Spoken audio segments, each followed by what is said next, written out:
तुमका तोर काने की झुमका लाओ छोड़ी राजी तुमका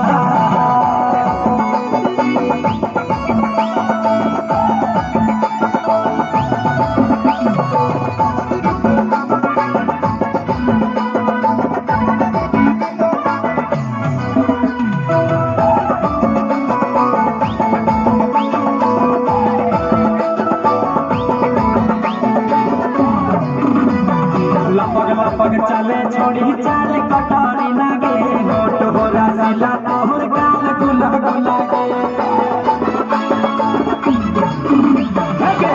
लपक चले छोड़ी चाल कटोरी नागे होठ हो रसीला तोहर गाल गुला गुला के देखी डरे समना लगो हो फरेस के तोर ललका देखी डरे समना लगो हो फरेस के तोर ललका तोर ललका तोर काने की झुमका वाला